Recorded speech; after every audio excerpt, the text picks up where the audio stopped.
स्मृतिगंध आणि जाई काजळ प्रस्तुत प्रोवर्तन संवाद प्रवर्तक स्त्रियांशी या मालिकेच्या आजच्या भागामध्ये मी समीरा गुजर जोशी आपण सगळ्यांचं मनापासून स्वागत करते।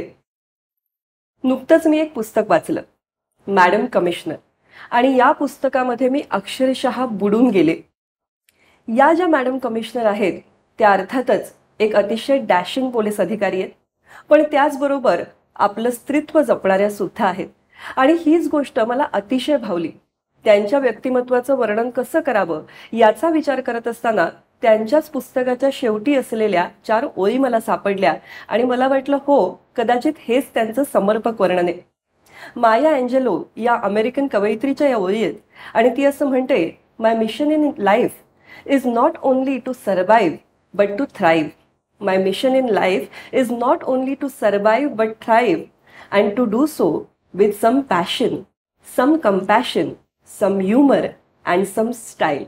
आणि मला वाटतं या सगळ्या गोष्टी ज्यांच्यामध्ये आहेत, ज्यांनी पोलीस दलामध्ये जेव्हा कामाला सुरुवात केली तेव्हा तिथे महिलांनी सर्वाइव्ह करणं हे सुद्धा अवघड होतं, पण त्यांनी शिखर गाठून दाखवलं, तेही आपल्यातली पॅशन कायम ठेवून, लोकांप्रती कंपॅशन ठेवून आणि अतिशय ग्रेसफुली, अतिशय स्टाईलमध्ये आयुष्यात चेहऱ्यावरचं हास्य आणि ह्युमर जपत आपण स्वागत करूया मीरा चड्डा बोरवणकर यांचं।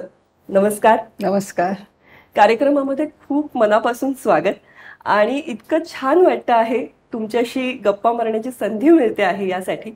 हा मला वाटतं या कार्यक्रमाचा, या आमच्या मालिकेचाही एक खूप महत्त्वाचा एपिसोड आहे असं मी म्हणेन। आणि आता मी ज्या पुस्तकाचा उल्लेख केला, खरं तर इंडियन पोलीस चीफ अशी तुमची ओळख करून देण्याबरोबर मला वाटतं त्याला लेखिका हेही बिरुद आता लावायला हवं, कारण मॅडम कमिशनर हे तुमचं 3रं पुस्तक आहे। या आधीची 2 पुस्तकं, त्यामध्ये इन्स्पेक्टर चौगुले सारखं एक अतिशय वेगळ्या पद्धतीचं पुस्तक की ज्यामध्ये तुम्ही हँडल केलेल्या अनेक पोलीस केसेसचा उल्लेख आहे, किंवा लिव्ज ऑफ लाईफ सारखं पुस्तक की ज्यामध्ये खरोखर तरुणींनी काय शिकावं, तरुणांनी काय घ्यावं याविषयीचे खूप उत्तम, ज्याला आपण लाईफ लेसन्स म्हणू, अशा पद्धतीचं हे पुस्तक आहे। आणि हेही पुस्तक इतकं सुंदर आहे, तर सगळ्यात आधी त्यासाठी एक वाचक म्हणून माझ्याकडून आभार, इतकं सुंदर पुस्तक दिल्याबद्दल धन्यवाद। हे पुस्तक एखाद्या कादंबरीसारखं वाटतं, त्यातल्या सगळ्या घटना सत्य आहेत आणि तुम्ही ज्या निर्भीडपणे तुमची कारकीर्द केलीत तितक्याच निर्भीडपणे त्यात अनेक गोष्टींचा उल्लेखही आहे। तर या सगळ्याविषयी मला तुमच्याशी बोलायचं आहे। पण हे पुस्तक ज्या एका वळणावरती सुरू होतं, तुम्ही पोलीस दलाच्या ट्रेनिंगसाठी जाणं, तर त्याच्या अलीकडची स्टोरी पण मला समजून घ्यायची, अलीकडची कहाणी जाणून घ्यायची। तुम्हाला बालपणामध्ये अर्थात पोलीस दलामध्ये तुमचे वडील असल्यामुळे युनिफॉर्म घरातच परिचयाचा होता, पण असं काय होतं की या युनिफॉर्मने तुम्हाला इतकं अट्रॅक्ट केलं? तर तसं मला युनिफॉर्म अट्रॅक्ट करायचं, पण माझे घरात म्हणजे माझ्या वडिलांचा काय म्हणणं होता की आम्ही 2 बहिणी आहोत, 2 भाऊ आहोत, की सिव्हिल सर्व्हिसेस जे आहेत म्हणजे IAS IPS म्हणा, UPSC मार्फत जी परीक्षा घेण्यात येते, तर वडिलांना वाटायचे की हा एक चांगला करिअर आहे, तर तुम्ही सिव्हिल सर्वंट व्हा। माझी बहीण माझ्यापेक्षा 2 वर्षांनी मोठी आहे, तिने घेतला इंडियन रेव्हेन्यू सर्व्हिस, त्या इन्कम टॅक्समध्ये गेल्या आणि सेंट्रल ब्युरो ऑफ डायरेक्ट टॅक्सचे चीफ म्हणून त्या रिटायर झाल्या। मला जेव्हा सिलेक्शनची वेळ आली तर तिथे मी चुकले आणि मी नेहमी मुलाशी हे शेअर करते की मला माझा स्वतःचा कळ जो होता, नॅचरल फ्लेअर पोलीस च्या तर्फे होता, पण मी कोणता करिअर फर्स्ट टाइम चूज केला, इंडियन ऑडिट्स अँड अकाउंट्स, एकदम डेस्क जॉब आणि अकाउंट्स, आणि I have no head for accounts. तर तिथे मी चुकले, परत बसले परीक्षेला, आणि मग जेव्हा मी पास झाले तर दुसरी वेळ मग मी आपला माझ्या जो मनापासून जो मला आवडत होता युनिफॉर्म, त्याच्या करिअर मी IPS सिलेक्ट केला। म्हणून मी सारखा मुलांना सांगते की जेव्हा तुम्ही MPSC किंवा UPSCचा फॉर्म भरताय तर पहिलेच विचार करा की तुम्हाला कोणता करिअर आवडतं, कोणत्या करिअरसाठी तुम्ही सुटेबल आहात। मी चुकले आहेत आणि म्हणजे इट्स व्हेरी फॉर्च्युनेट की दुसरी वेळ मी पास झाले। ही परीक्षा MPSC UPSCची कठीण आहे, तर पहिली वेळच सिलेक्शन, आपला आतला आवाज काय आहे ते ओळखायला पाहिजे आणि थोडं विचारपूर्वक। मला वाटतं मी आय वॉज व्हेरी इनमेच्युअर, तर तसा ना करता तुम्ही विचार करून आणि आपली कळ पाहून त्याप्रमाणे फॉर्ममध्ये आपली प्रेफरन्स ते तुम्ही भरा। पण ज्यावेळेस तुम्ही विचार केलात की मला IPS व्हायचं आहे, तर फारच कमी महिला त्यावेळेस पोलीस दलामध्ये होत्या. तर किती विरोध झाला, आजूबाजूच्यांची काय प्रतिक्रिया होती आणि यांनी कुठे डगमगायला नाही का झालं की अरे बापरे, आपण हे पहिल्यांदाच करणार आहोत? तर एक तर मी करिअर चेंज करत होते. इंडियन ऑडिट्स अँड अकाउंट्सची माझी 1 वर्षाची ट्रेनिंग संपत आली होती ज्यावेळी IPS मध्ये मी पास झाले. तर एकदा चुकले दुसरी वेळ चुकू नये अशी माझी भूमिका होती. माझ्या वडिलांचं म्हणणं होता की पोलीस खाता महिलासाठी मुलीसाठी चांगला नाही, तू विचार कर. मी म्हटलं आता मी विचार केलेलाच आहे. पण विशेष जे मला अडचण आली आणि ज्यामध्ये मला नेगेटिव्ह मेसेजेस मिळाले की 1981चे भारतीय पोलीस सेवेत म्हणजे IPS मधले बॅचमध्ये मी एकमेव महिला होते आणि माझे बरोबरचे जवळ सुमारे 70 अधिकारी होते अंडर ट्रेनिंग, त्यांना आपण प्रोबेशनर म्हणतो. ते काय म्हणायचे की तुझ्यासाठी Indian audits and accounts, because you are a girl, you are a woman, तो जास्ती सुटेबल करिअर होता. तू चुकलेली आहे, तू इथे जे IPS मध्ये येऊ लागली आहेत आणि तुझा म्हणणं आहे की मी IPS अधिकारी म्हणून, तर हा पुरुष प्रधान खातं आहे, तर तू परत जा. तर हा नेगेटिव्ह मेसेज मला सर्वातून जास्ती ट्रेनिंगचा 1 वर्ष जो आमचा हैदराबाद नॅशनल पोलीस अकॅडमीमध्ये असतो तिथे मला मिळालं. पण तसं मी म्हणजे आय जस्ट इग्नोर्ड. पण नेगेटिव्ह मेसेजेस ट्रेनिंगमध्ये मोठ्या प्रमाणावर मिळाले. पण तुम्ही ज्या पद्धतीने त्या अतिशय मेल डॉमिनेटेड तर होतच पूर्ण वातावरण, पण त्यामध्ये फिजिकल एन्ड्युरन्स हा इतका महत्वाचा आहे आणि शारीरिक क्षमता एका स्त्रीची ही अनेकदा त्याच्यावर प्रश्नचिन्ह उमटवलं जातं. म्हणजे स्त्री पुरुष तुलना ही जेव्हा होते तेव्हा पहिला मुद्दा हाच असतो की शेवटी तुम्ही नाजूक असता, शेवटी तुम्ही कमकुवत असता. तर त्याच्याशी तुम्ही ज्या पद्धतीने फाईट केला आहे, तो तुम्ही स्वतःला सिद्ध करण्यासाठी जी मेहनत घेतली ती या पुस्तकात तर मी अनेक त्यातले किस्से वाचलेले आहेत. पण मला खास करून थक्क व्हायला झालं जेव्हा उस्ताद यादवजींबरोबरचा किस्सा मी वाचला, रोप क्लाइम्बिंग तुम्ही करत असतानाचा. तर तो जरा आम्हाला सांगाल का? पहा, पोलीस ट्रेनिंगमध्ये उस्ताद जो आहे तो फिजिकल ट्रेनिंगचा इन्चार्ज असतो आणि तो फार महत्वाचा असतो. तर यादव उस्तादला काय वाटला, एकच महिला अधिकारी आहेत आणि त्यांची जी फिजिकल फिटनेस आहे तो मिडल लेवलची आहे. मी खाली एकदम नव्हते, कारण मी लहानपणी क्रिकेट खेळायचे, घुडस्वारी करायचं, शूटिंगमध्ये माझा हात चांगला होता. तर त्यांचा असा म्हणजे फोकस होता की हा अगोदरच मिडल लेवल आहे, आपण हिला वर आणायचं. तर जो हे होता रोप क्लाइम्बिंग म्हणजे उंच रस्सी असते, मला वर जावं लागतं. हां, त्यात मी कमी पडत होते आणि मला आता असं सांगण्यात आलंय की महिलाचे legs are stronger than hands. तर रोप क्लाइम्बिंगला दोघे लागतात, पाय आणि हात. तर थोडा मला अवघड गेला. तर जाधव सरकार उस्ताद मला प्रोत्साहित करायचे, असं नाही की नाही जमणार तर राहू द्या, जाऊ द्या. तर शेवटी एक दिवस जेव्हा मी वर पोचले त्याच वेळी बाय चान्स पोलीस बिगुल वाजला. बिगल जेव्हा वाजतो आणि संध्याकाळची वेळ होती त्यावेळी आमचा फ्लॅग जो आहे तो हळूहळू हळूहळू खाली घेण्यात येतं आणि त्याला फोल्ड करून नेक्स्ट मॉर्निंग बिगुलचे दरम्यान त्याला आपण वर आणतो. तर तो काहीतरी 3 मिनिटाचे वेळ असते. 3 मिनिटं आपल्याला कमी वाटतात, पण ज्यावेळी तुम्ही रोपला वर गेलेला आहात आणि तिथे उस्ताद खाली येऊन म्हणतो मीरा साहब आप ऊपर ही रहेंगे, तर मला वाटलं काय करतात, मला तर खाली यायचे होता. तर मी पाहते तर जेवढे अधिकारी, कोणी टेनिस खेळत होता, कोणी आपले फिजिकल फिटनेससाठी तयारी करत होते, ते सर्व थांबले, कारण उस्ताद जोराने बोलले मीरा साहब आप ऊपर ही रहेंगे. मग सर्व बघू लागले आणि मग मला समजला की हा बेसिकली उस्ताद इज शेअरिंग हिज अचीवमेंट. की पहा, आम्ही एका लेडी ऑफिसरला, कठीण होता परंतु I could motivate her to reach the top. So तो माझ्यासाठी पण एक फार मिनिंगफुल, जरी कठीण होता 3 मिनिटं माझ्यासाठी वर राहणं, पण I understood the importance of Ustad, importance of teacher, importance of achievement. तर तो मी हा पुस्तकात लिहिलेला आहे. फार म्हणजे आता ऐकतानाही पुन्हा माझ्या अंगावरती काटा आला की त्यासाठी खूप धाडस पाहिजे आणि एका स्त्रीसाठी हे करून दाखवणं. म्हणजे मला वाटतं की द्रोणाचार्यांनी जितक्या अभिमानाने अर्जुनाला दाखवलं असेल जगाला, तितक्या अभिमानाने उस्तादजींनी तुमचा हा पराक्रम सगळ्यांसोबत शेअर केला असेल.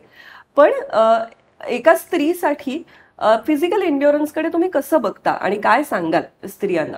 आपण खरंच कमकुवत असतो का? माझं मत आहे की तुम्ही हे नेगेटिव्ह की आम्ही कमी आहोत, वी आर वीक ह्याच्यात पडू नका. मी काय पडले नाही, पण जेवढी तुमची कपॅसिटी आहे त्याला वाढवता येते का आणि स्वतःला फिट ठेवता येते का? See, I have 2 children, 2 boys. माझ्या आयुष्यात 2 वेळेच वजन वाढला ड्युरिंग प्रेग्नन्सी. अदरवाईज मी वॉकिंगला फार पंक्च्युअल आहे आणि आता सध्या मला असं ॲडवाईज करण्यात आलं I should weight lift because age झाल्यावर आपली मसल्स वीक होतात. सो मी काय फार जास्ती फिजिकल फिटनेससाठी गेले नाही, पण आय ऑलवेज मेंटेन्ड न्यूट्रिशन. म्हणजे तुम्ही काय जेवताय, वेळेवर जेवताय की नाही, आणि some form of exercise, yoga, walking. मला स्विमिंग फार आवडते, पोहायला मी उन्हाळ्यात जाते, आणि सध्या weight lifting. Because I also feel तुम्ही जिथे कुठे काम करता, घरी काम करत असणार किंवा ऑफिसमध्ये जात असणार, if you are physically fit, you are mentally alert, तुम्ही कॉन्फिडंट, आणि परफॉर्मन्स जी आहे ती चांगली होते, थकान कमी येते. नक्कीच. मग या बाबतीत एक जागरूकता बाळगणं हे खूप गरजेचं आहे. अनेकदा आपल्याकडे महिला फार गोष्टी स्वतःच्या बाबतीत टेकन फॉर ग्रँटेड घेतात, स्वतःकडे दुर्लक्ष करतात, तर ते नाही करायला. अगदी नाही. आणि एस्पेशली फिजिकल फिटनेस ही लॉंग टर्म इन्व्हेस्टमेंट आहे, ह्याचा फायदा फार आहे. तुमच्या करिअरमध्ये अनेक चॅलेंजेस आहेत, खूप अशी अवघड वळणं आहेत. अगदी सुरुवातीच्या वळणाविषयी तुम्ही या पुस्तकात सांगितलंय तसं की नाशिकमध्ये जेव्हा तुम्ही पुढच्या तुमच्या प्रशिक्षणासाठी गेलात आणि तुमच्या जे लक्षात आलं की आपल्याकडे प्रशिक्षण जे पोलिसांचं होतं त्यामध्ये काही त्रुटी आहेत. आता इतक्या वर्षाच्या अनुभवानंतर आणि तुम्ही स्वतः प्रशिक्षक म्हणून कामही केल्यानंतर तर तुम्हाला त्या नक्कीच आणखीन जाणवल्या असतील. तर काय मागे वळून बघताना त्या ट्रेनिंगच्या दिवसांविषयी वाटतं? तर काही वेळ पोलीस आणि बाकीचे शासकीय खात्यात सुद्धा ट्रेनिंगमध्ये बेस्ट ऑफिसर्स जात नाही आणि आपण ट्रेनिंगला थोडाफार दुर्लक्ष करतो. हा एवढा महत्त्वाचा मुद्दा आहे. जर आपण समजा कॉन्स्टेबलला संविधानाबद्दल बोललो नाही आणि सतत बोलत राहिलो नाही, तर त्यांना काय वाटतं थोड्या दिवसाने की त्यांची अकाउंटेबिलिटी कॉन्स्टिट्यूशनला नाही, त्यांची अकाउंटेबिलिटी पॉलिटिकल लीडरला आहे, त्यांची अकाउंटेबिलिटी नागरिकांना नाही. तर ट्रेनिंगकडे आपण लक्ष दिलं पाहिजे. आणि ज्यावेळी मी ट्रेनिंगला होते तर मला नाशिकला काय वाटलं की आमचे जे प्रॉसिक्युटर्स होते त्यांच्या स्वतःची knowledge about latest court judgements बरोबर नव्हते. तर आता इंटरनेट आल्यामुळे आपण ते टाळू शकतो, कारण नेटवर लेटेस्ट सुप्रीम कोर्टच्या जजमेंट्स वगैरे आहेत, आपल्याला सर्च करता येते. पण ट्रेनिंगकडे स्पेशली पोलिसांची ट्रेनिंग अबाउट सेन्सिटिव्हिटी, म्हणजे नागरिकांशी तुम्ही कसे वागावं, आणि संविधानाच्या चांगल्या प्रकारे ज्ञान,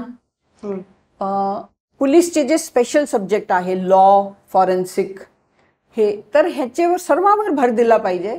त्यावेळी मला असमाधान वाटलं. आत्ता आपण काही पाऊल उचललेले आहेत महाराष्ट्रामध्ये किंवा आणखीन राज्यात, पण ट्रेनिंगला अजून भर देण्याची गरज आहे. नक्कीच.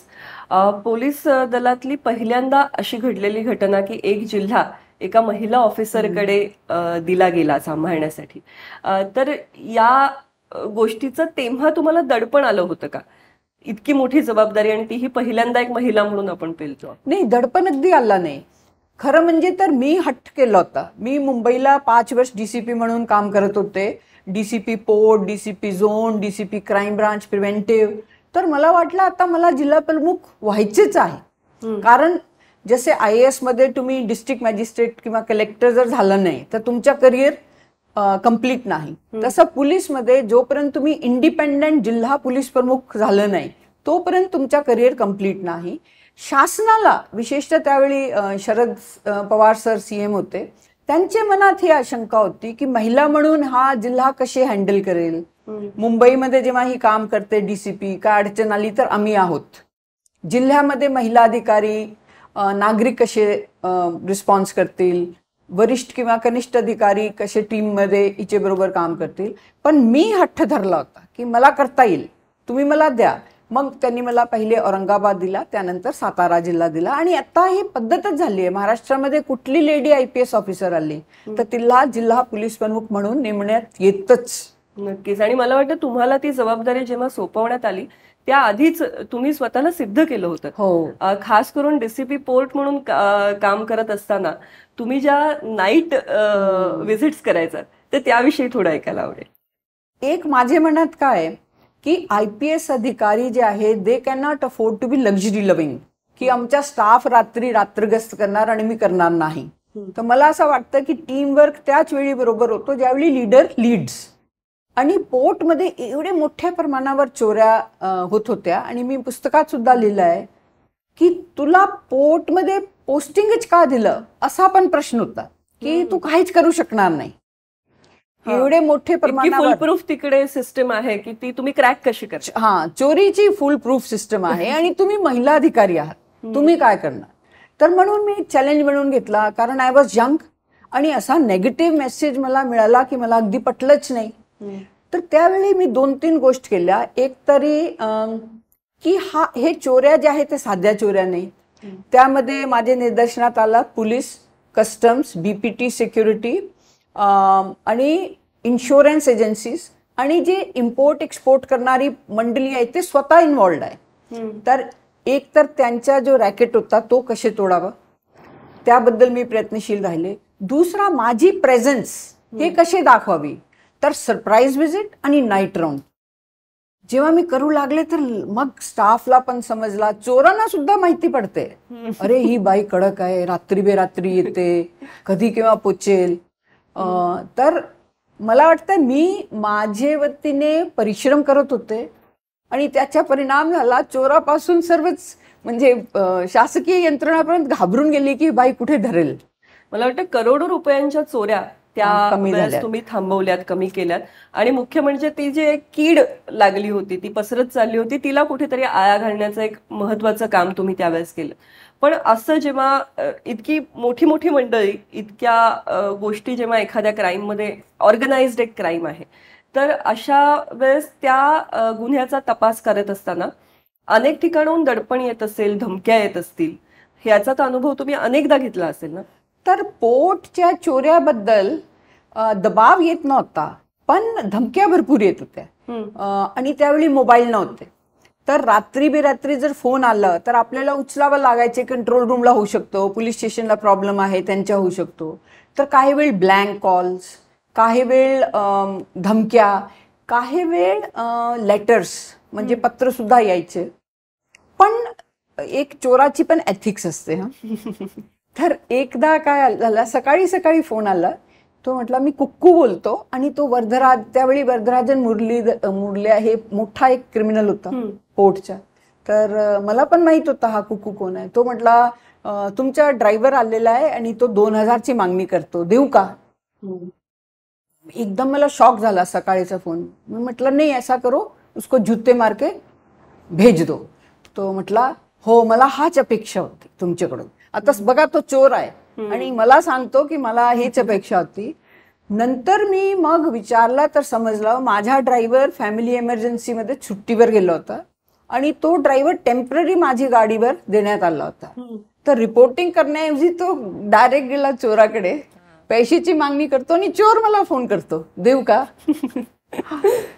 खरंय. पण यामध्ये आणखीन एक गोष्ट मी जी वाचली की त्यावेळेस आजूबाजूला मुंबई पोर्टमध्ये जी मंडळी होती, मॅडमचा इतका दरारा होता त्या काळामध्ये की त्या काळात लोक असं गॉसिप करायचं म्हणूया किंवा अशी एक चर्चा रंगायची की रात्रीच्या वेळी मॅडम आपल्या मुलाला पाठीला बांधतात आणि बाईकवरून राईड करतात. तर हे अगदी शब्दशः खरं नव्हतं, पण ती एक झाशीच्या राणीसारखी तुमची जी एक इमेज बनली होती. तर हे मला वाटतं की एक आई असणाऱ्या प्रत्येक बाईच्या मनात हे कुतूहल असेल की 2 लहान मुलं आणि हे अशा पद्धतीचं करिअर जे पुन्हा तुम्ही इतक्या पॅशनेटली, इतक्या डॅशिंगपणे करता आहात. तुम्ही अनेकदा या नाईट व्हिजिट्स करत होतात, अशा पद्धतीच्या धमक्या येणं असेल, म्हणजे घरातल्या वातावरणावरही या सगळ्याचा परिणाम होतोच. तर एक आई पण तुम्ही कसं निभावलं पूर्णच म्हणजे तुमच्या आयुष्यात. तर हा सुद्धा मी महिला मुलीशी चर्चा करते की मी फॅमिली प्लॅन केली होती. माझा पहिला बाळ जो आहे लग्नाचे 4 वर्षानंतर दुसरा त्यानंतर 5 वर्षानंतर. So I planned my children with full support of my husband. म्हणजे घरात जर आपल्याला सपोर्ट असेल ना तर आपल्याला करिअर सुद्धा करता येते आणि घर सुद्धा सांभाळता येतं. जर घरची सपोर्ट नसेल तर अवघड जातो. पण मला सपोर्ट मिळाला आणि मी प्लॅनिंग केलं. बघा, ज्यावेळी मी जिल्हा मागितलं 1991 मध्ये, तेव्हा माझा मोठा मुलगा 5 वर्षाचा झाला होता. 87 मध्ये ज्यावेळी माझे बॅचमेट्सना इंडिपेंडंट डिस्ट्रिक्ट देण्यात आला जिल्हा पोलीस प्रमुख, मी गप्प राहिले. मी बोलले नाही, कारण मला माहित होता माझ्या स्वतःचाच बाळ जो आहे तो 1-1.5 वर्षाचा, आपण गप्प राहूया. दुसरी वेळ मी औरंगाबाद जिल्हा प्रमुख होते. मी म्हटलं आता I want to go in for second child, मला तुम्ही डेस्क जॉब द्या. मला मग CID देण्यात आलं. तर आपल्याला जर आपण प्लॅन केलं तर सर्व बॅलन्स करता येते. अच्छा, एक अजून, मी CBI मध्ये होते आणि मला CBIने मुंबईवरून दिल्लीला पोस्टिंग दिलं. त्यावेळी माझा मोठा मुलगा 12वी मध्ये होता. तर मी दिल्लीची पोस्टिंग रिफ्यूज केली. मी परत महाराष्ट्रामध्ये आले की आता ह्यावेळी ह्याला जास्ती गरज आहे आईची, हा 12वीची परीक्षात बसतो. तर हा म्हणजे पण प्रायोरिटीज, प्राधान्य कशाला द्यायचं हे तुमच्या मनामध्ये स्पष्ट होतं. हा, but this we must share की प्रायोरिटी जो आहे ती वेळप्रमाणे बदलते. ह्याची 12वीची परीक्षा आहे तर मी सांगितलं मला पुणे हवंय, दिल्ली नको आहे. मी पुण्यात आले आणि नॉन पोलीस पोस्टिंग घेतलं यशोदामध्ये. ज्यावेळी मला असा फोन आला की तुम्ही क्राईम ब्रांच मुंबईचे चीफ म्हणून यायला तयार आहे, मी त्याला प्राधान्य दिला. मग मी पुण्यावरून मुंबईला गेले. So it depends on the stage of your life. म्हणजे एक काय असंही होतं, मला वाटतं तुमचा धाकटा मुलगा जेव्हा लहान होता तेव्हा त्याला एकट्याला घेऊन तुम्ही पोस्टिंगवर गेला होतात. आणि जळगाव सेक्स स्कॅन्डल, त्यावेळी मला छोट्याला घेऊन जावं लागलं जळगावला आणि बोरवणकर साहेब मोठ्या बरोबर पुण्याला राहिले. तर आपल्याला हा ऍडजस्टमेंट एक्सेप्ट करावा लागेल. आणि महिला मुली ज्या आहेत ना ते घाबरून जातात, कसे जमेल, कसे करता येईल. तर मी त्यांना काय सांगते, जर मी करू शकते तर तुम्ही का नाही करू शकत.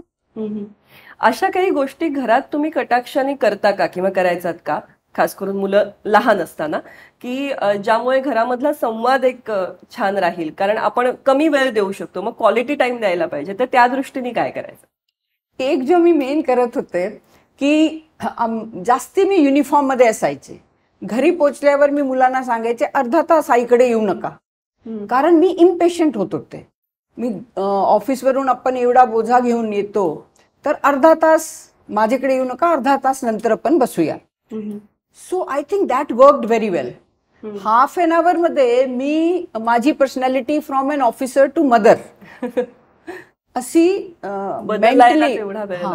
आणि त्यानंतर मुलांना जे काय हवं आहे, काय वेळ ते त्यांना बिर्याणी हवी आहे, चिकन हवं आहे, आणि त्यांना मी केलेल्या पुडिंग्स वगैरे आवडायचे. मग त्यांना जो काय पाहिजे, आणि ते झोपल्यानंतर मग उरलेल्या फायलीचा जे काय गठ्ठा असेल तो आपण काढत बसायचं. नक्कीच, मला वाटतं ही तारेवरची कसरत असतेच, पण जेव्हा ती आपण पण ही संभव आहे आणि सर्वांना करता येते. नक्कीच नक्कीच. मला वाटतं तुमच्याकडे बघताना तर इम्पॉसिबल हा शब्दच अस्तित्वात नाही असं वाटतं. तर ही जी एक ऊर्जा आहे त्याचा तुमच्यासाठीचा स्रोत काय आहे, कुठून येत आहे. रोजचा दिवस सुरू करतानाची ही जी एनर्जी आहे, 36-37 इयर्स रोज युनिफॉर्म तुम्ही घातला आहे आणि रोज वेगवेगळी चॅलेंजेस. What motivates you.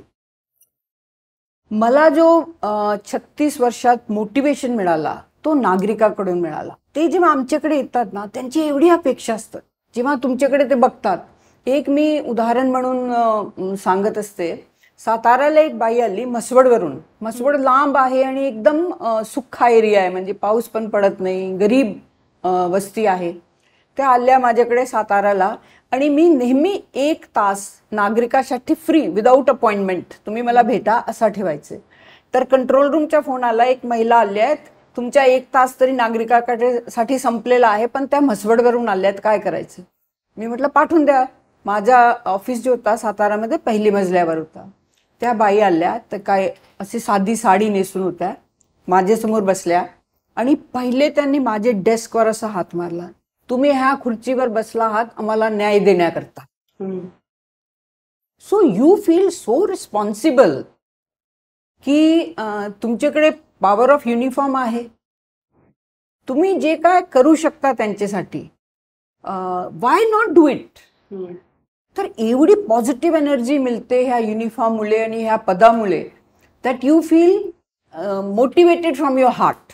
पण एक अजून मी सांगते सर्वांना, म्हणजे मला जे वाटतं की रियालिटीला रूटेड राहणं फार आवश्यक आहे. म्हणजे तुम्ही जास्ती की मी आता IPS झाले तसा विचार न करता रिमेन रूटेड आणि बी रिअल, असं सुद्धा.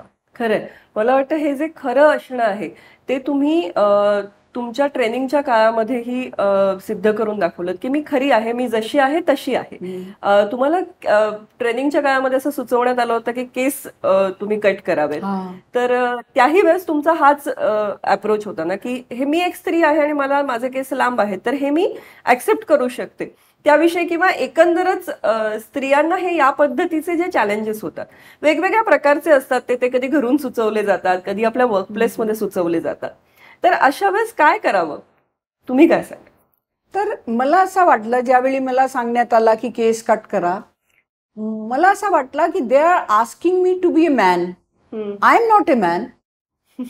मी एक स्त्री आहे आणि मला असं वाटलं की स्त्रियाची जागा आहे पोलीस खात्यात. तर ते म्हणतात ना, you what you may try, you can not be a best man but you can be best woman. वा.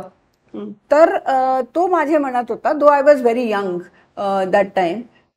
तर मला असं वाटतं की तुम्ही जर नॅचरल राहिला ना, it is very easy to leave.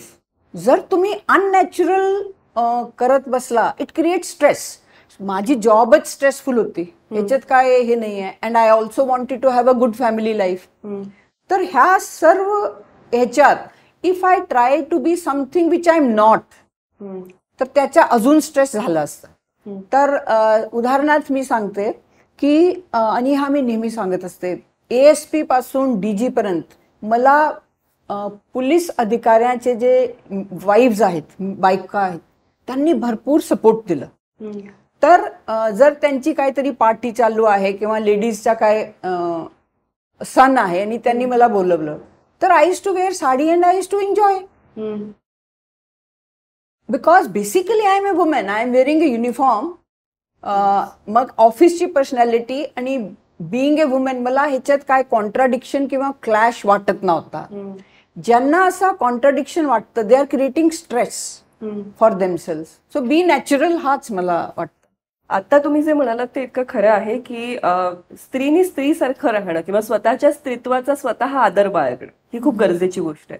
अलीकडे खूपदा असं तरुणींमध्ये खास करून बघायला मिळतं की मुलांना कॉपी करायचं म्हणजे काय, तर याची व्याख्या त्यांची अशी असते की मी मुलासारखं व्यसन मी पण करू शकते, तो जर बिनधास्त वागू शकतो तर मी पण वागू शकते.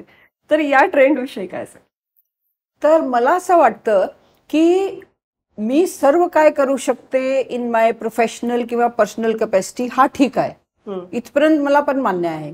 पण जर ते सिगरेट ओढतात तर मी पण तसं करणार, किंवा मी पण आता ड्रग्स पण अवेलेबल आहे ते घेणार, तो फार इमॅच्युअर अप्रोच टू लाईफ आहे. पण इथे मी हा सुद्धा शेअर करायला इच्छिते की ज्यावेळी आम्ही जळगाव सेक्स स्कॅन्डल ची तपास करत होतो, तर आमच्या लक्षात काय आलं की मुलं मुलीमध्ये आणि आई वडिलांमध्ये मोठा कम्युनिकेशन गॅप आहे. तर जसे तुम्ही म्हणताय की टू कॉपी द बॉयज, तर कम्युनिटी जे आहे ते त्यांना गाईड करू शकते, परंतु गायडन्स मेन जे आहे ते परिवारकडून भेटते. तर आई वडिलांनी मुलाशी सतत कम्युनिकेशन ठेवणे. माझी आई मला आणि माझी बहिणीला काय सांगायचे की हे लिपस्टिक आणि हे फॅशन सोडा, पहिले तुम्ही परिश्रम करून सिव्हिल सर्व्हिसेस पास व्हा. त्यावेळी मला सुद्धा काही वेळ राग यायचे आईचं, कारण माझे फ्रेंड्स वगैरे हे छान पैकी ड्रेसअप व्हायचे. पण नाव when I look back, the guidance जे आमची आईने आम्हाला दिली ती अमूल्य आहे. आणि जे गायडन्स तुम्ही किंवा मी द्यायला इच्छिते मुलं मुलींना, ते घरचे लोकांकडून मिळाली किंवा स्वतःचे टीचर्सकडून. पहा, मला पहिली वेळ IPS तुमच्यासाठी चांगला करिअर आहे माझे जलंधरचे लेक्चररने सांगितलं.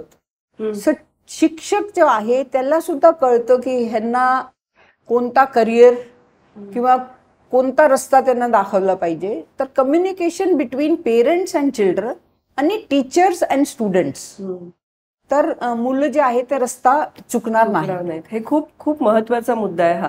आता तुम्ही जळगाव स्कॅन्डलचा उल्लेख केलात.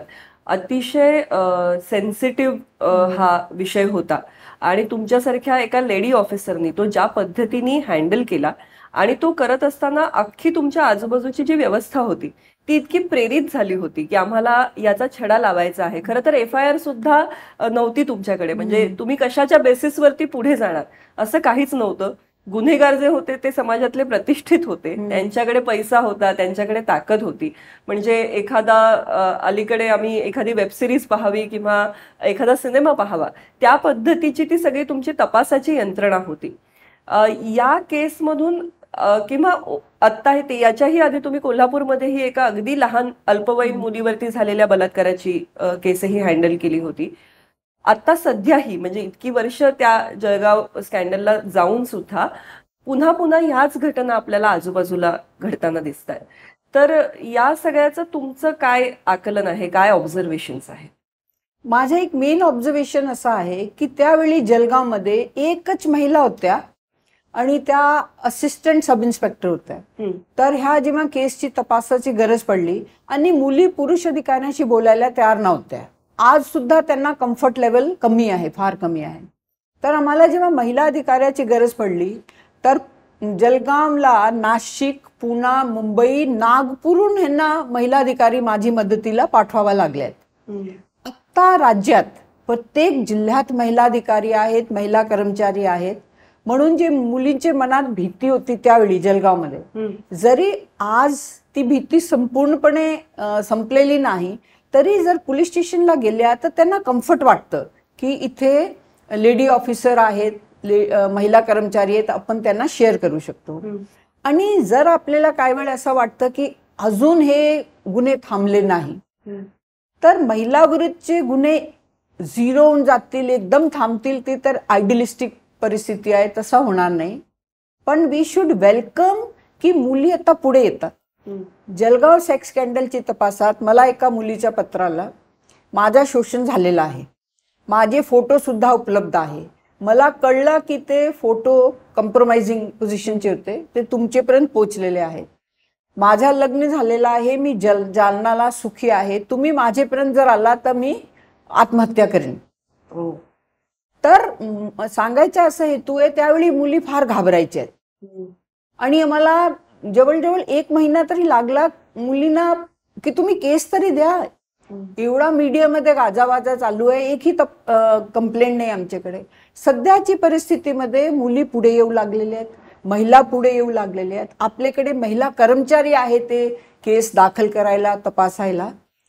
तर आय वोंट से की एकदम बदल झालेला आहे, पण पॉझिटिव्ह बदल झालेला आहे. अजून गरज आहे.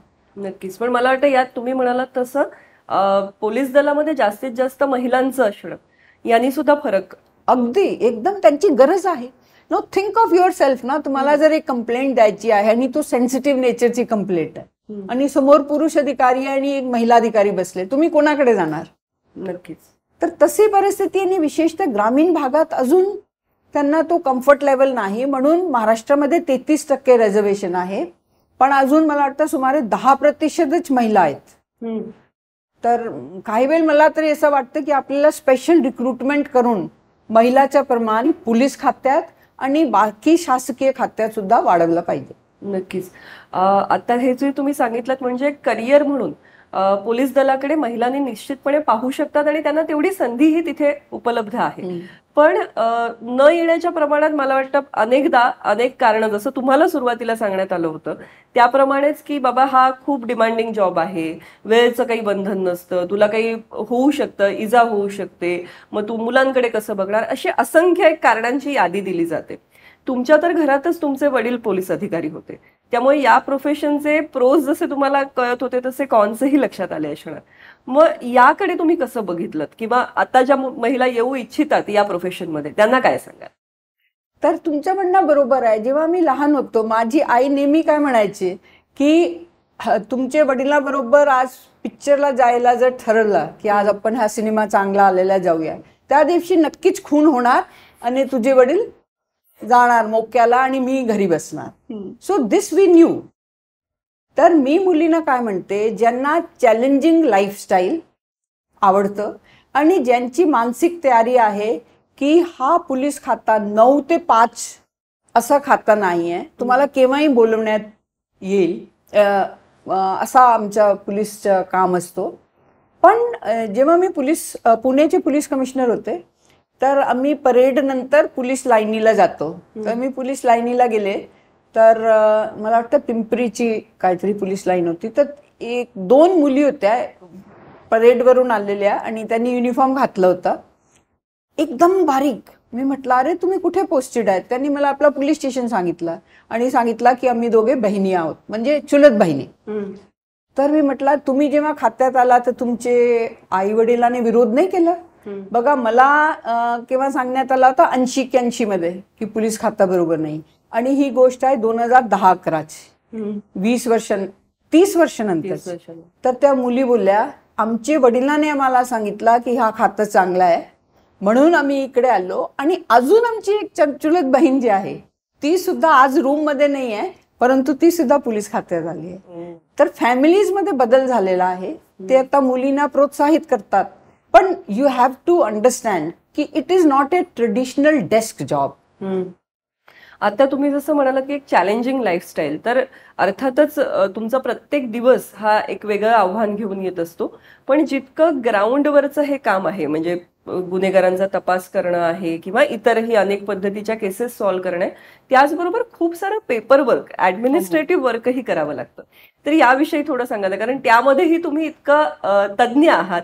आणि आणखीन एक मला तुमच्या अख्ख्या संपूर्ण करिअरचं जाणवलेलं वैशिष्ट्य, म्हणजे यशदामध्ये तर तुम्ही ट्रेनर म्हणूनच काम करत होता, तुम्ही प्रशिक्षित करत होता, पण ओव्हरऑल तुम्ही जिथे जिथे काम केलं तिथे तिथे खूप छान टीम तयार केली.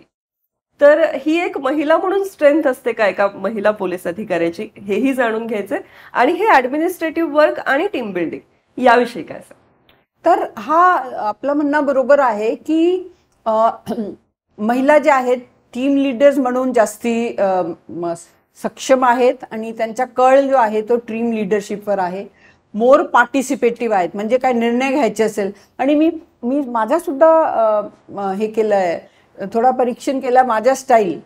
तर आय विल एक निर्णय घेण्याच्या अगोदर मी 3-4 लोकांना विचारते की हा करू का, ह्याला मोकोका खाली आपल्याला घालता येईल का ह्या आरोपीला. तर कोणीतरी अधिकारी म्हणे नाही मॅडम केस स्ट्रॉंग नाही आहे. कोणीतरी म्हणे मॅडम मला आठवते ह्याची विरुद्ध तिकडे पण एक केस होती, आपण पाहूया.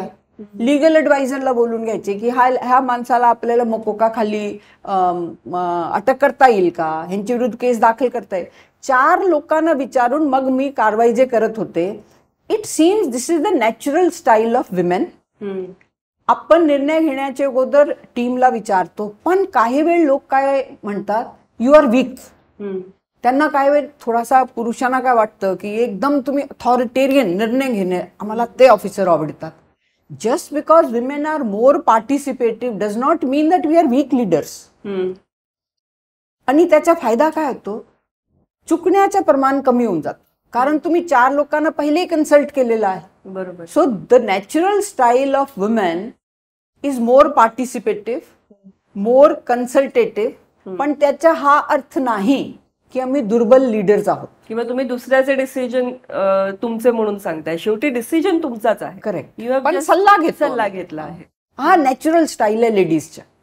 आणि जो तुमच्या करिअरमध्ये इतका फुललेला दिसतो, कारण इतक्या वेगवेगळ्या ठिकाणच्या खूप इन्स्पायर्ड टीम्स बघायला मिळतात.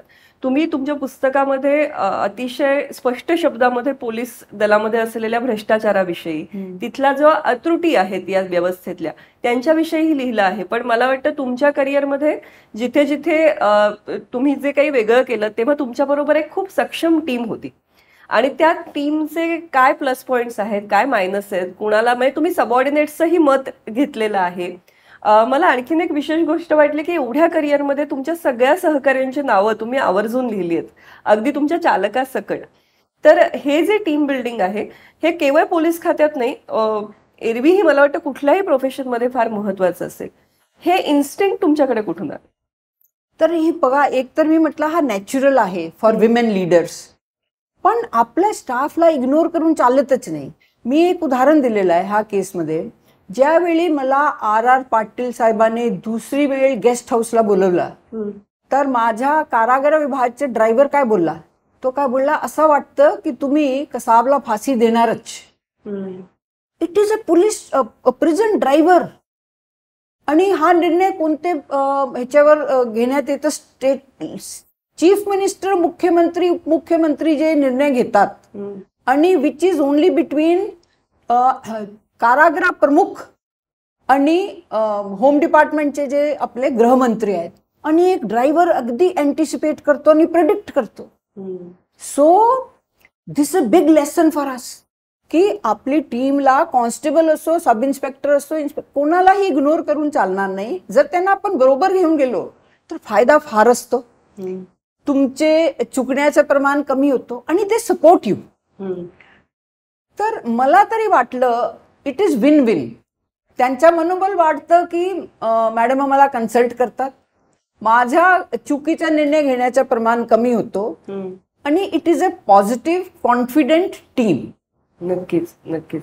आता तुम्ही ज्या घटनेचा उल्लेख केलात, मला वाटतं त्या घटनेविषयी, कसाबला दिली गेलेली फाशी, आम्हा सगळ्यांच्या मनामध्ये खूप कुतूहल आहे आणि एक अतिशय आदर आहे. कारण ज्या पद्धतीने तो सगळा प्रकार घडला होता, तो आतंकवादी हल्ला घडला होता, आणि आपल्या पोलीस दलांनी ज्या पद्धतीने काम केलं, त्याचा एक महत्वाचा सूत्रधार म्हणून तुम्ही काम पाहिलं. तर काय सांगाल त्या घटनेविषयी? तर ज्यावेळी मी पुणे पोलीस कमिशनर वरून कारागृह विभागाची पोस्टिंग घेतली, मला एकदम कल्पना सुद्धा नव्हती की हा पेंडिंग आहे प्रकरण आणि फाशी द्यावा लागणार आहे. एका डेस्कवर काम चालू होता, आपण लिहित होतो न्यायालयीन, म्हणजे जजेसना, मॅजिस्ट्रेट्सना, काही वेळ पत्रव्यवहार चालू होता. मला ही कल्पना चालली नाही की एक दिवस आपल्या हाती ब्लॅक वॉरंट ह्याला म्हणतात, हा येईल. आणि त्यानंतर शासनाचा एकदम हा ठाम निर्णय की हा सिक्रेट ऑपरेशन ठेवला पाहिजे. आता फाशी देणं म्हणजे फाशी देणारी लोक, त्यानंतर मॅजिस्ट्रेटची परवानगी, डॉक्टरला उपस्थित ठेवणे, होम डिपार्टमेंट, आणि ही फाईल मुख्यमंत्र्यापर्यंत जाते. तर मला एवढा टेन्शन आला ह्या 15-20 दिवसात की हा फाईल बाय हँड तर जातच होती, पण कुठून तरी लीक होऊन जाईल. एक हा मनात भीती की लीक नाही झाली पाहिजे. आणि दुसरा, फाशी it self is something very strange, different. आणि येरवडाचे कारागृहाचे कर्मचाऱ्याने सुद्धा कधी पाहिली नव्हती. फाशी देणं is a something very challenging. तर स्ट्रेस ऑफ सिक्रेसी आणि stress of actual act execution, ह्या दोघांचा माझे मनावर परिणाम झाला होता. आणि आम्ही नुसतं एवढं केला की जे बेस्ट कारागृहाचे जे बेस्ट अधिकारी कर्मचारी होते त्यांना हा जबाबदारी सोपवली. एक देसाई नावाचे आमचे हे आहेत, योगेश देसाई, सुप्रिंटेंडंट येरवडाचे, एकदम कॉम्पिटंट आहे, त्यांना ही जबाबदारी देण्यात आली. जेव्हा त्याला आपण अजमल कसाबला आर्थर रोडवरून येरवडाला शिफ्ट केलं, तर क्राईम ब्रांच मुंबईचे बेस्ट अधिकारी आपण त्याला एस्कॉर्ट करायला आणले, IG लेवलचा अधिकारी पाठवला. त्यावेळी एक टीमवर्क, एक सेल्फ टॉक. मी स्वतःला काय सांगायचे की बघा हा एक अतिरेकी आहे, आणि त्यांनी VT-वर असं केलेला जो हे होता ना SLR किंवा AK-47, तो माझे लक्षात येत होता की इनोसेंट लोक ह्यांनी मारले तेवढे मोठ्या प्रमाणावर. आणि हा रूल ऑफ लॉ प्रमाणे session court, high court, supreme court तिथे चाललेली केस आहे. अपील त्याची मान्य झाली नाही. त्याची दया याचिका गव्हर्नरने फेटाळलेली आहेत, प्रेसिडेंट ऑफ इंडिया, राष्ट्रपती यांनी फेटाळलेली आहेत. आपण जो काय करतो तो आपण कायदेप्रमाणे करतो. ह्याबद्दल मला स्वतःशी बोलावं लागलं. घरचे कोणाशी मी बोललेच नाही की आपण हे करणार आहोत. कारागृह विभागाने एक स्ट्रॉंग टीम दिली, पोलिसाने पाठिंबा दिला, मॅजिस्ट्रेट त्यावेळी उभे राहिले आमच्या बरोबर, डॉक्टर तिथे उपस्थित होते. तर मला असं वाटतं की आपण एक उदाहरण दिला की आपल्या देशात it is not banana Republic, it is a democracy. ह्या अतिरेक्याला कायदेप्रमाणे सर्व सोयी सवलती दिल्यानंतर जेव्हा त्याची याचिका राष्ट्रपतीने फेटाळली त्यानंतरच आपण फाशी देतो, हा आंतरराष्ट्रीय स्तरावर आपला देश सिद्ध करू शकेल. नक्कीच नक्कीच. आणि त्याचा एक भाग ही सगळी योजना, त्याचं एक्झिक्युशन तुम्ही केलं. आत्ता या घटनेला अनेक दिवस झाले असले तरी सुद्धा यासाठी तुमचं अभिनंदन करावं असं वाटतं. तुम्ही कारागृहाच्या अधीक्षक म्हणून काम करत असताना तिथला पुन्हा एक वेगळी जबाबदारी आहे ती, तर त्यावेळेस काय अनुभव आला किंवा काय अडचणी जाणवल्या तुम्हाला? तर मला असं वाटलं की कारागृह एक इग्नोर्ड डिपार्टमेंट झालेला आहे. पोलीस तरी लोकांच्या लक्षात येतं, शासनाच्या लक्षात येतं, काहीतरी सवलती आपल्याला भेटतात. कारागृह विभागात त्या भेटत नव्हत्या. त्यावेळेचे मुख्यमंत्री यांची आपण लक्षात आणून दिल्यावर त्यांनी ते सवलती पोलिसांप्रमाणे आम्हाला दिल्या.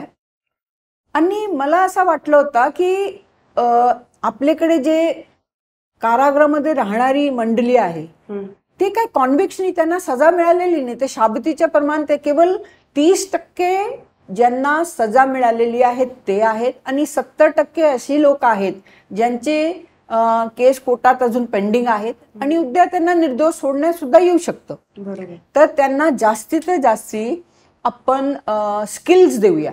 महाराष्ट्र कारागृह विभागात कार्पेंट्री, प्लंबिंग, एम्ब्रॉयडरी आणि पेपरवर्क, क्लॉथ वर्क, नंतर आम्ही आणला जो इलेक्ट्रिकल, मोबाईल्स हे काम.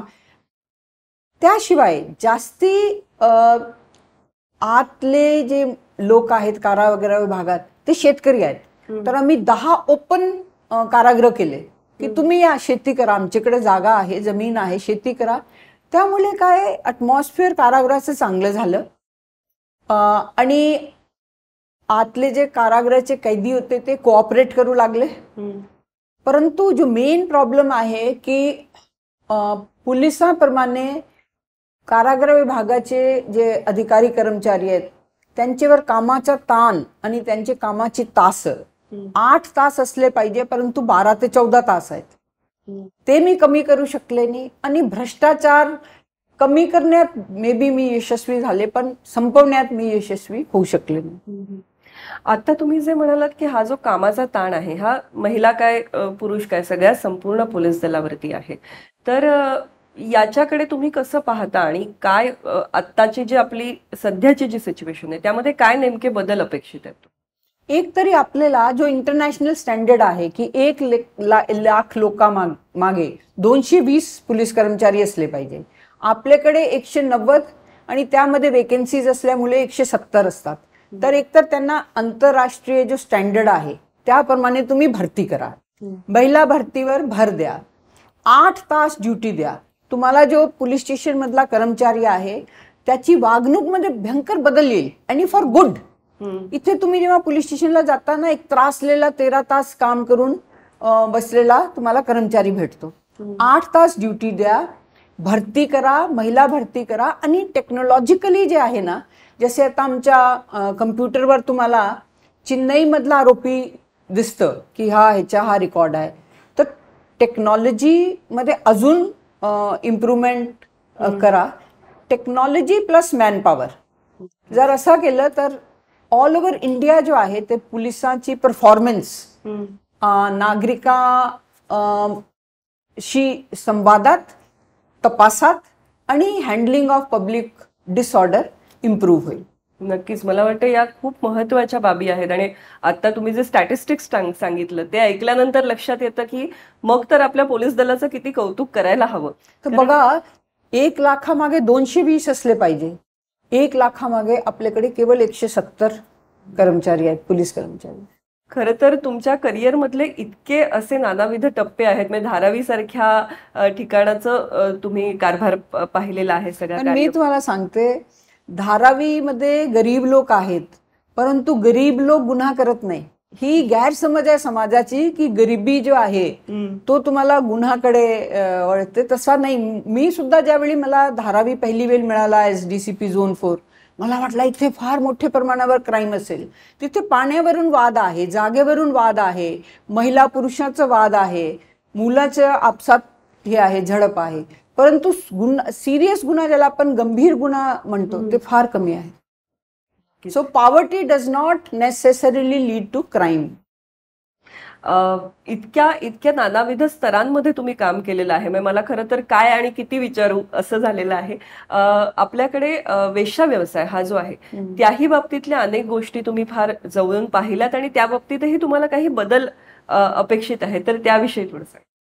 तर ही जे वेश्या व्यवसाय करणाऱ्या बायका आहेत, जेव्हा मी पोलीस खाता जॉईन केला मला काय वाटायचे हे सर वाईट बायका आहेत, आपण यांच्यावर कारवाई करूया, आणि कायदा पण तसंच होता. पण काही काळानंतर आपल्याला समजला हे वाईट महिला नाही आहेत, हे शोषित महिला आहेत, शोषित मुली आहेत.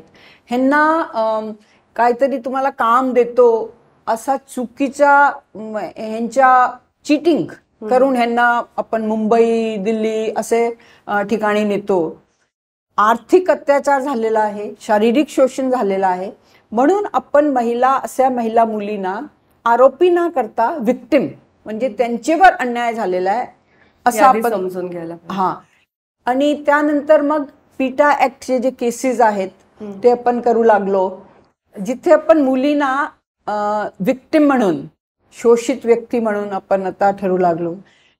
मुंबईमध्ये त्यावेळीचे पोलीस कमिशनर होते रॉय सर, आणि ज्यानंतर मी पुणे कमिशनर झाले.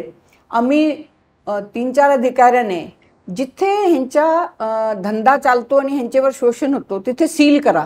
एक पीटा ऍक्टमध्ये 18 सेक्शन खाली आहे, एक सेक्शन आहे, त्याखाली आम्ही कारवाई सुरू केली. पण मला दुःख काय वाटलं, आणि मी ह्या पुस्तकमध्ये लिहिलं आहे की मला एका इन्स्पेक्टरने ओपनली सांगितलं, मॅडम तुम्हाला काय वाटतं की तुम्ही बुधवार पेठेतून वैश्यांना वाचवलं आणि त्यांच्या रिहॅबिलिटेशन केलं. तर खरी परिस्थिती असे आहेत की आता बुधवार पेठेतून त्यांना पुण्याचे 12 ठिकाणी नेण्यात येतं. तर सांगायचा असा हेतू आहे की एक अधिकारीने कारवाई केली तसं चालणार नाही. All of us have to work together. आणि महिला मुलीचा जो शोषण होतो आणि त्यांनी कमवले पैशावर जे लोक जगतात तो जर बंद करायचा असेल तर अलॉंग विथ लॉ कम्युनिटीला पार्टिसिपेट करणं. आणि जोपर्यंत लोक आवाज उठवत नाही आणि घरचे लोक, बघा परवा कुठले तरी एका चॅनलने एक ऑपरेशन केलंय ज्यात घरचे लोकच स्वतःच्या मुली विकत राहिलेले आहेत, आणि हा प्रमाण कोविड नंतर फार वाढलेला आहे, कोविडच्या दरम्यान पण वाढलेला आहे. तर फॅमिली, कम्युनिटी आणि मग लॉ आणि पोलीस. खरं तर तुमच्या इतक्या प्रदीर्घ करिअरमधल्या खूप गोष्टी जाणून घ्यायच्यात. आज तुम्ही अनेक गोष्टींविषयी आम्हाला छान सांगितलंतही. पण कार्यक्रमाच्या शेवटी 2 प्रश्न मनामध्ये आहेत. एक तर तुम्ही जेव्हा सुरुवात केली तेव्हा मॅडम कमिशनर असण्याची सवय अजिबातच नव्हती. कोणीतरी एक महिला आपली बॉस म्हणून आली आहे. तर याकडे तुमच्या पुरुष सहकाऱ्यांनी कसं पाहिलं? तिथे तुम्हाला कधी काही विरोध झाला का? किंवा इव्हन सुपिरियर्स कडून एक महिला अधिकारी आहे म्हणून कधी डावललं जात आहे किंवा कमी संधी मिळते आहे असं अनुभव आला? तर जेव्हा मी एकदम नवीन होते तर भद्रकली पोलीस स्टेशनमध्ये मी एकदा असं की पोलीस ऑपरेशन्स आपण कसे करतो, रात्री रेड कसे करतो, जुगाराची रेड असो, दारूच्या विरोधात रेड असो, तर मला बरोबर घेऊन जावा. तर त्यावेळी हा स्टाफच्या मनात प्रश्न होता की हा मॅडम तर IPS आहेत, आपण पोलीस जीपमध्ये गेलो तर हा ड्रायव्हर बरोबर पुढे बसतील, पण आमचे जे इन्स्पेक्टर आहे भद्रकलीचे त्यांना पाठीमागे बसावं लागेल. तर हा एक मोठा त्यांच्या मनात प्रश्नचिन्ह होता. पण luckily for me inspector Shinde म्हटले मला काय अडचण नाही, तुम्ही याला इश्यू करू नका, आपण ह्यांना शिकवायची जे गरज आहे, शिकायची जे इच्छा आहे आपण ह्यांना नेऊया. सो दॅट ऑफिसर सपोर्टेड मी.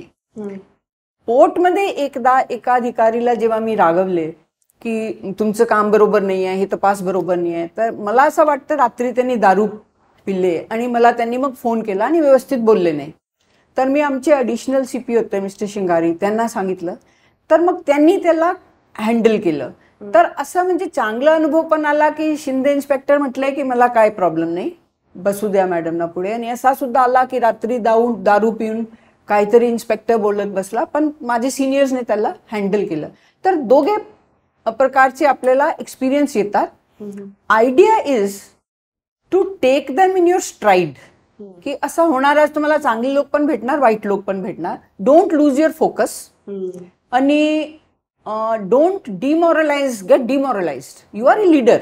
म्हणजे IPS असो किंवा कुठलंही खातं असो, तुम्ही लीडर आहात, तुम्ही फोकस्ड राहा आणि ह्याकडे जास्ती तुम्ही विचार ब्रूडिंग करत बसू नका. आणि मला असं सांगावं वाटतं, महिलाची मेन प्रॉब्लेम काय आहे, कुठली अडचण आली ना त्याबद्दल लय विचार करतात. खरं. तसा ना करता आगे बढो. आता जसं तुम्ही म्हणालात की चांगले वाईट दोन्ही प्रकारचे अनुभव येतात. तुमचं करिअर एक पोलीस अधिकारी म्हणून जेव्हा असतं तेव्हा ते एक पब्लिक स्क्रुटिनी सुद्धा त्याची सतत होत असते, तुम्ही कसं काम करताय. खास करून आता आपल्याकडे मीडिया इतका ऍक्टिव्ह आहे, कुठलीही केस जेव्हा सगळ्यांचं लक्ष वेधून घेते तेव्हा त्याच्याविषयी, त्यातल्या अधिकाऱ्यांविषयी इतकं काय काय आम्हाला ऐकायला मिळत असतं. अनेकदा आम्ही पण त्याची सत्यासत्यता काही तपासत बसत नाही. याचा तुमच्यावरती किती परिणाम होतो? म्हणजे सकाळी उठून जेव्हा तुम्ही पेपर उघडता आणि त्याच्यामध्ये तुमच्याविषयी काहीतरी लिहिलेलं असतं, कधी पॉझिटिव्ह असेल कधी निगेटिव्ह असेल, तर याचा तुम्हाला किती त्रास होतो का, किंवा काय तुमची त्याला प्रतिक्रिया असते? आणि मीडियाला या निमित्ताने तुम्हाला काही सांगायचं असेल तर काय सांग? तर after all we are human beings. जर एका पेपरमध्ये मला 100 शिव्या दिलेल्या आहेत किंवा सतत 4-5 पेपरमध्ये चालला आहे तर तुमच्यावर इफेक्ट तर होणारच. तर कधीतरी असं वाटतं की हे त्यांनी जो दिलेले नेगेटिव्ह मीडिया कव्हरेज आहे, काही वेळ फार राग येतं. तर एक उदाहरण म्हणून सांगते, मी पुस्तकमध्ये सुद्धा लिहिलेलं आहे की आम्ही एक केस तपासत होतो दाऊदची बहीण हसीना पारकरचे विरोधात. तर त्या बाईने, आम्ही एका फोनवर त्यांना इंटरसेप्ट केला. त्या काय म्हणत होत्या की एक स्पेशल नमाज ऑर्गेनाइज करो, ये मीरा बोरवणकर की यहाँ से बदली होनी चाहिए. कारण तिला माहित होता की मी तिला अटक करण्याचे मागे होते. तर ती म्हणते स्पेशल नमाज करो, मीरा बोरवणकर की बदली कराओ यहाँ से. आणि टाइम्स ऑफ इंडिया आणि मुंबई मिररमध्ये फ्रंट पेजवर न्यूज काय आलं, Meera Borwankar says go slow on Haseena Parkar. I felt very demoralize, I felt very disturb. मग मी पहिले प्रेस काउन्सिलला लिहिलं. तर त्यांनी सांगितलं की जर तुम्हाला आमचेपर्यंत तक्रार द्यायची असेल तर ठीक आहे, जर तुम्हाला डिफेमेशनची केस द्यायची असेल तर मग आम्ही तुमची तक्रार घेणार नाही. मग मी विचार केलं की आपण डिफेमेशनची केस करूया. मग डिफेमेशनची केस 3-4 वर्ष जी होती कोर्टात चालली. ती माझी बदली झाली होती पुण्यातून मी नेहमी यायचे, कोर्टात उभे राहायचे. हे दोघे मोठे पेपर्स आहेत, त्यांचे रिपोर्टर चुकले होते. माझा नाही म्हणणं की हा पेपर्स माझ्या विरोधात गेले होते, पण आपण जेव्हा पेपर उघडतो आणि मीरा म्हणते की go slow on Haseena Parkar, it was very disturbing. तर 3 वर्षानंतर त्यांना मला फ्रंट पेजवर अपॉलॉजी द्यावा लागली, माफी मागावी लागली विथ माय फोटोग्राफ. आणि आपल्याकडचे एक सिनियर काउन्सिल आहेत ॲडव्होकेट राजा ठाकरे, ते माझी मदतीला उभे राहिले. ते म्हटले मला तुमचं काम माहीत आहे, मी फीस घेत नाही, मी तुमची केस जे आहे ते बरोबर चालवतो. तर काही वेळ आपल्याला फार स्ट्रॉंग भूमिका घ्यावी लागते, जसे ह्या केसमध्ये मला घ्यावं लागली. काही वेळ आपण दुर्लक्ष करतो, काही वेळ आपण त्यांना बोलून घेतो रिपोर्टर्सना, हे कशासाठी तुम्ही छापलेलं आहे. तर मला तर जास्ती प्रशंसा सुद्धा आवडत नाही, इट्स अ ट्रॅप. तर माझ्या मीडियाना असंच म्हणणं आहे की तुम्ही आमचं काम पहा आणि बॅलन्स्ड व्ह्यू द्या. 1. सेकंड, तुम्हाला प्रोफेशनल इन्व्हेस्टिगेशन येत नाही मान्य करा. काही वेळ घटना घडली की रिपोर्टर्स असे बातमी द्यायला लागतात जसे की ते इन्व्हेस्टिगेटिंग ऑफिसर आहेत.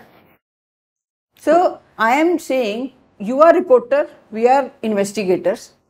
हा जो टास्क आहे ते विसरू नका. मी रिपोर्टर म्हणून काम केलं तर चालणार नाही आणि तुम्ही तपासी मालदार म्हणून सुद्धा काम करू नका. Let us respect each other आणि let us also give balanced view about each other. 3 दशकाहून अधिक असणाऱ्या सेवाकालात मीरा बोरवणकर यांना त्यांच्या अतुलनीय कामगिरीसाठी अनेक पुरस्कारांनी गौरवण्यात आलं, ज्यामध्ये यशवंतराव चव्हाण मुक्त विद्यापीठाने दिलेला उत्तम सेवेसाठीचा रुक्मिणी पुरस्कार 2004, बॉम्बे मॅनेजमेंट असोसिएशनने दिलेला सन 2006-2007 साठीचा मॅनेजमेंट वुमन अचिव्हर पुरस्कार, अमेरिकेच्या युनिव्हर्सिटी ऑफ मिनेसोटा यांनी 2008 साली प्रदान केलेला डिस्टिंग्विश लीडरशिप अवॉर्ड 2008, तसेच पुणे विद्यापीठाने 2016 साठी दिलेला जीवन साधना गौरव पुरस्कार असे अनेक पुरस्कार समाविष्ट असून गुणवत्तापूर्ण सेवेसाठीच्या 1997च्या पोलीस पदकाच्या त्या मानकरी ठरल्या आहेत. एवढेच नव्हे तर 2006 साली त्यांच्या सेवा नैपुण्याचा गौरव राष्ट्रपती पोलीस पदक बहाल करून करण्यात आला. आपल्या इतक्या छान या एपिसोडमध्ये तुमच्या करिअरमधल्या इतक्या आजच्या गोष्टी तुम्ही आमच्याबरोबर शेअर केल्या, त्याचबरोबर आजच्या महिलांसाठी तुम्ही खूप गोष्टी सांगितल्यात. पण जाता जाता आम्हाला तुमच्याबरोबर एक रॅपिड फायर राऊंड करायचा आहे. थोडीशी मजा, म्हणजे एरवीची तुमची युनिफॉर्मची शिस्तीची एक करारी जी इमेज आहे त्याच्या पलीकडे जाऊन थोडंसं काही समजून घ्यायचंय. समजा मी विचारलं की तुम्हाला आवडलेला चित्रपट, मी ऑप्शनही देते तुम्हाला, जंजीर की सिंगम. कोणते? जंजीर अमिताभ बच्चनचा की सिंगम अलीकडे आलेला? आय थिंक जंजीर. ओके. पाणीपुरी की pizza? Panipuri any day. Okay. आता हा थोडासा ट्रिकी आहे आय गेस. पुरणपोळी की आलू पराठा? पुरणपोळी, कारण आलू पराठ्याने माझं वजन वाढतो. मला असं वाटतं की नाही, मी एक मला हे जाता जाता जरूर विचारायचंय की मुळात तुम्ही पंजाबी कुडी आहात आणि आता महाराष्ट्रात इतक्या तुम्ही मुरल्या आहात, इतकं मराठीही तुम्ही सुंदर बोलता खरं तर तुमची मातृभाषा नसताना. तर भाषांवरचं हे तुमचं प्रेम आहे त्याविषयी पटकन सांगा ना, मग मी पुढच्या. भाषावरचे प्रेम? तुम्ही मराठी शिकलात? नो, असेसाठी शिकले. If I want to lead a constable, माझा असा फॉल कॉमन सेन्स व्ह्यू आहे, जर मला ह्या राज्यात पोलिसाचा लीडरशिप करायचे आहेत, I must speak their language. म्हणून मी शिकले. मी फार प्रयत्न केला की घरी काम करणारी बाई आहे किंवा माझे बरोबरचा जो पोलीस ड्रायव्हर आणि पोलीस कॉन्स्टेबल आहे त्यांना माझ्याशी फ्रीली कम्युनिकेट करता आला पाहिजे, म्हणून मी मराठी शिकली पाहिजे. पण तुमचं ग्रॅज्युएशन सुद्धा इंग्लिश लिटरेचर मधून ना, तर वाचायला वेळ मिळतो का? आवडतं पुस्तक?